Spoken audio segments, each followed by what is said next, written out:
Hello, everyone. I want to thank y'all for coming out to Torch One Cigar, Cigar Cognac and Conversations, back to school edition at Torch One Cigars. And my host tonight is Joshua Memminger.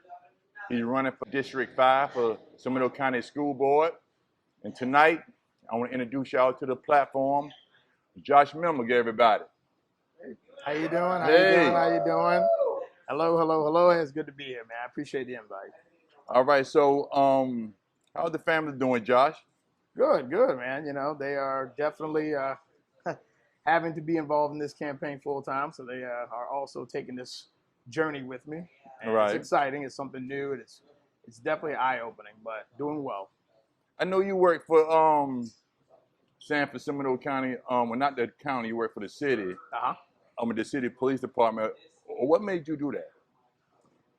Believe it or not, the decision to go to public service started very early. So when I was about 19 or so, I knew I wanted to continue serving. I want to serve people.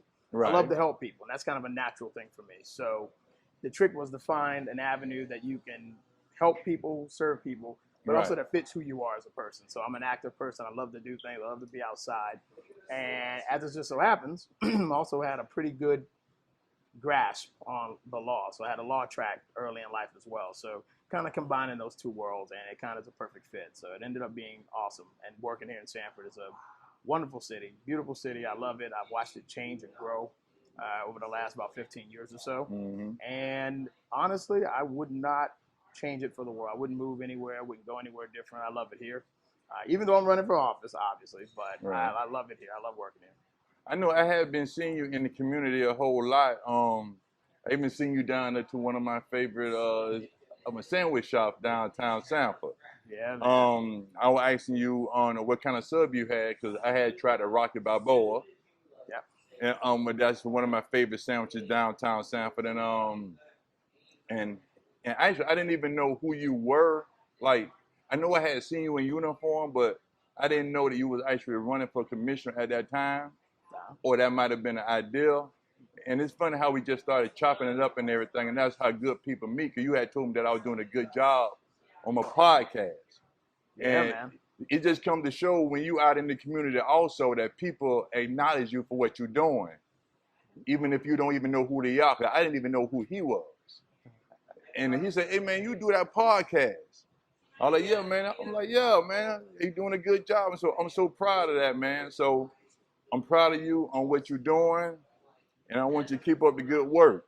Yeah, I appreciate it, man. Definitely a happenstance kind of meeting. You know, just happen to be out and about, happen to recognize you. And yeah, the word's getting out about the podcast. And so I try to follow, especially locally, anybody that's doing anything positive, that's contributing back to our community. That's something you want to support. And so I'm a big, big proponent of supporting local. And that's in everything, restaurants, podcasts, your events. If you put something on, I think it's one of those things where if we work together, we come together and we work as a community, it's beautiful. And we got everything we need right here in Sanford. You know that? Oh, absolutely. Almost everything we need right here in Sanford. I seen you down to that place. It was a sweet shop, a cake shop, right? Which one? The one you posted today. Oh, yeah, Simply Homemade. Yeah, man, Victoria Robinson Wilson. And she's phenomenal, man. That's a great store. She's right here local downtown. Anybody that can support that, man, please stop by. She's phenomenal. She's good people. She's been in this community forever. One of those community stakeholders. So absolutely. If you follow my page, that was my last post. Okay. I have another question for you. Okay, what made you run for District 5?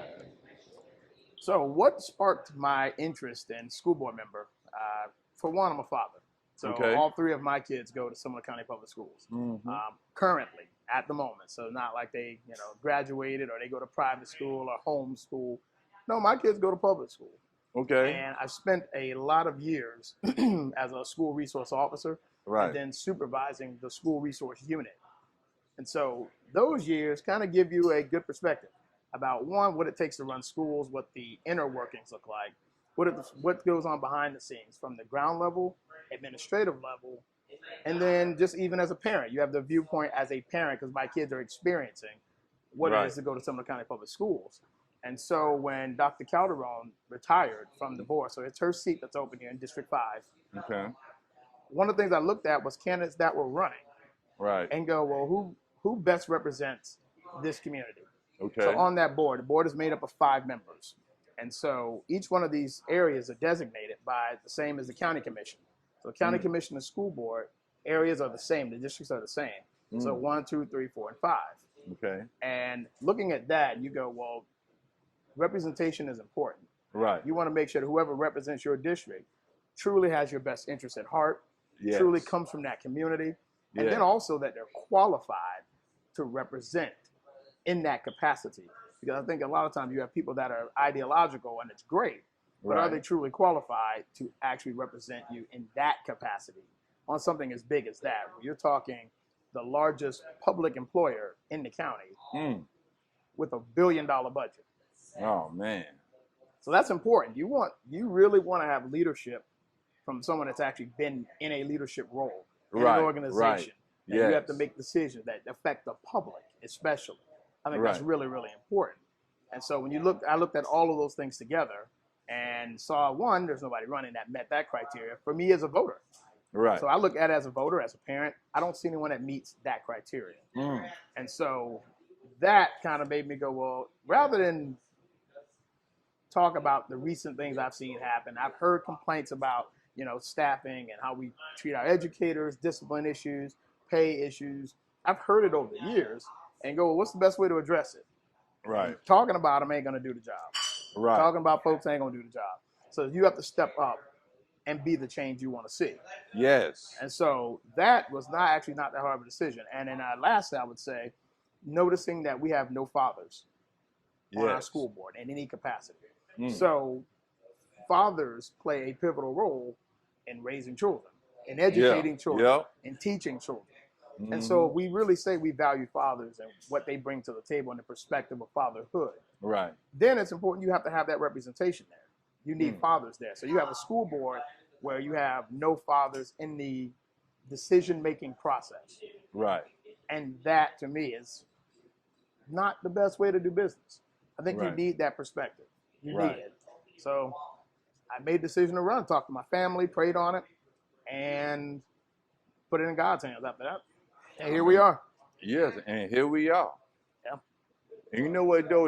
It's so funny that you said it, because you know what, though? It's like it should be more fathers participating in stuff like that. Correct. It should be more fathers going to them PTA meetings. And you don't hardly see them. No, you do not. You see a lot of the mothers going if they go. Right. But you don't see a whole lot of the fathers going, because on them. Me and my son and mom had talked about this probably like a few days ago on how my son, whatever, he quiet, right? He pays attention, but he's quiet. He learns that way. And the teacher used to complain saying that he's antisocial. And I was thinking, now, if he went to school and raised hell, it would be a big problem. Right. But since he's quiet and he's paying attention, now that's a problem. I'm like, I don't know how we should handle it, but I know we had told our son, all you have to do is just do what you do and pass that grade. I'm sure your teacher, your next year teacher won't be like the last year teacher.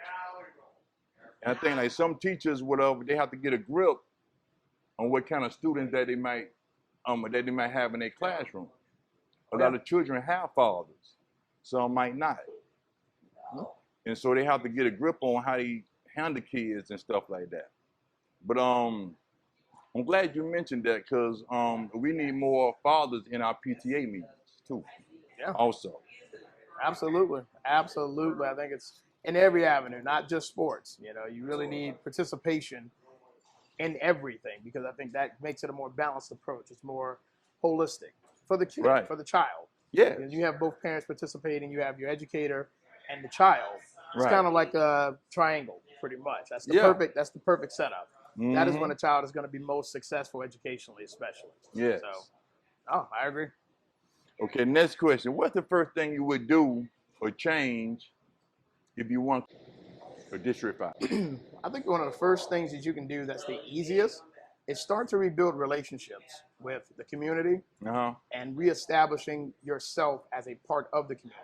So not just a board member sitting on a board that you go to once a month that people come to and see you, but really putting that position back in the community where it belongs, meaning being at events, being at games, being at everything, coming to churches, coming to your community events, coming to PTA meetings, making yourself accessible and transparent to those who you're representing. Because I think that's such an important part of what's been missing, I think, for a few years now. I think we need to get back to that.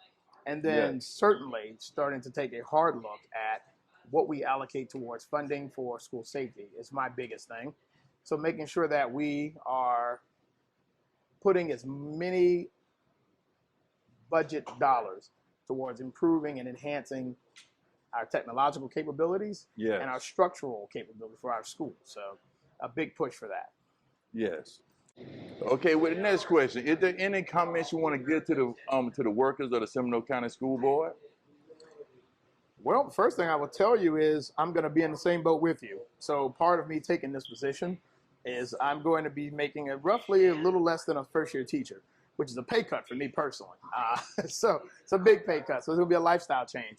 But I'm going to be in the same boat with you, meaning that's the dedication that I'm having to this position. It's not just saying I want to jump in and be seen or be heard. I'm here to do the work.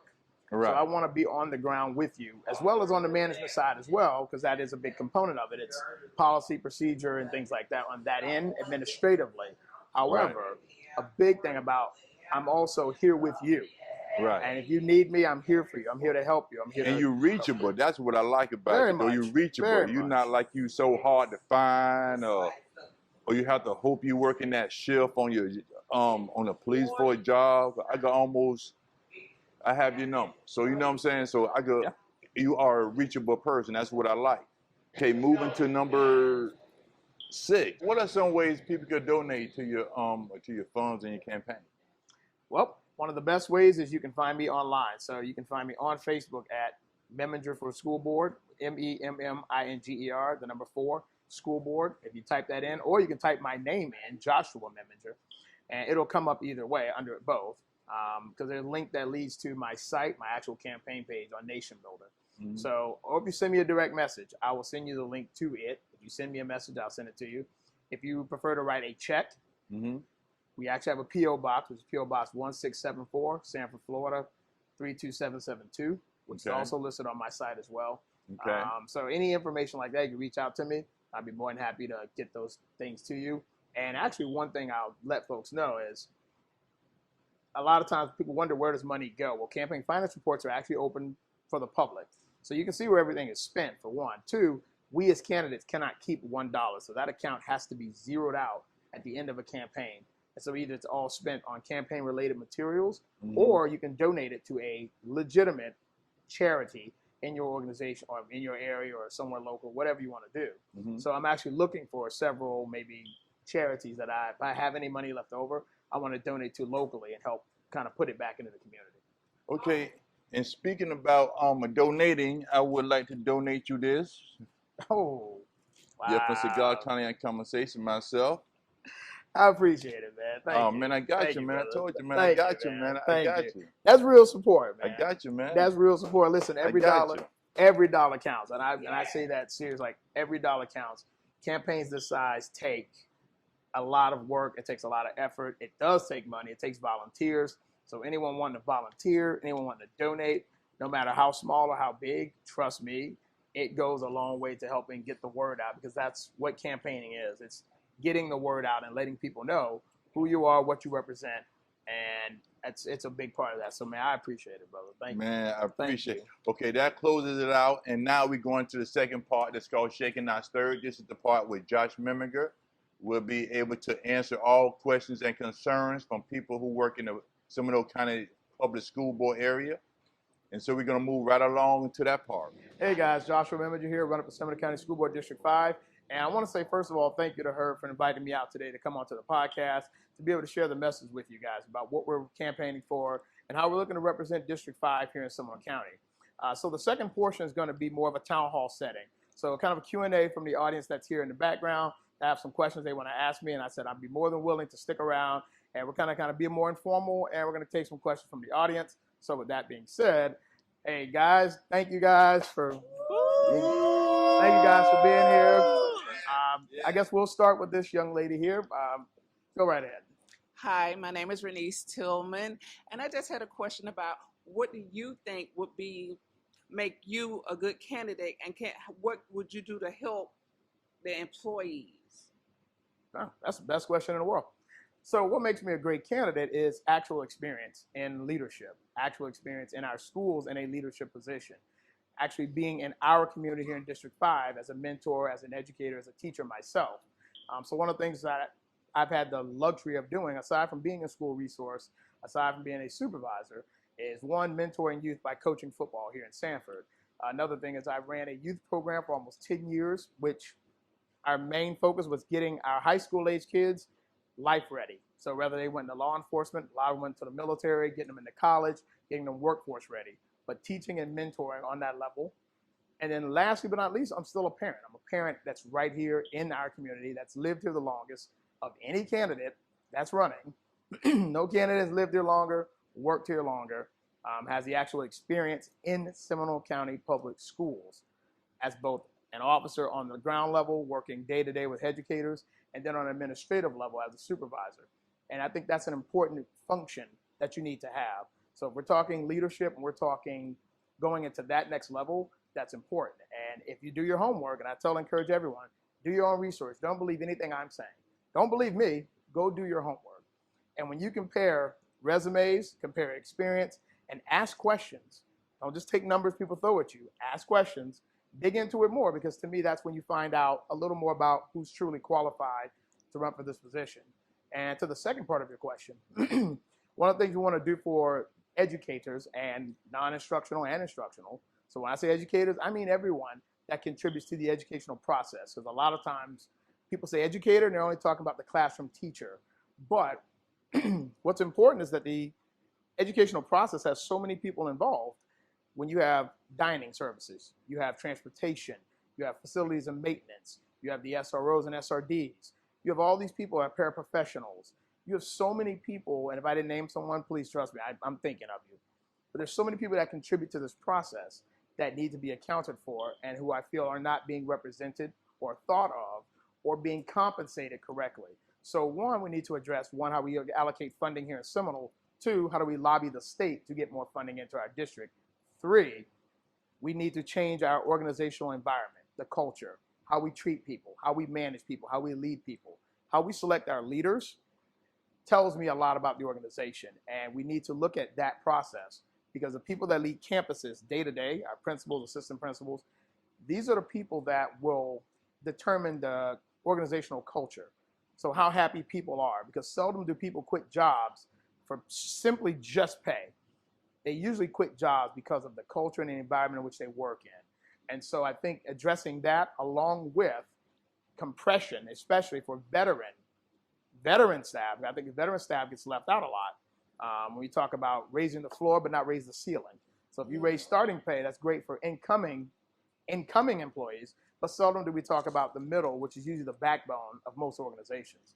And so I think that's where we address that, and that's where we go for that portion of it. I think we'll definitely make the impact we're looking to make. But thank you for the question. And you answered so many questions in that one, so I'm going to pass the mic. That was the goal, right? My question is, I see that there is a strong need for employees. Number one, in bus drivers. I have a lot of friends who are bus drivers, people who are paraprofessionals as well as instructors or teachers.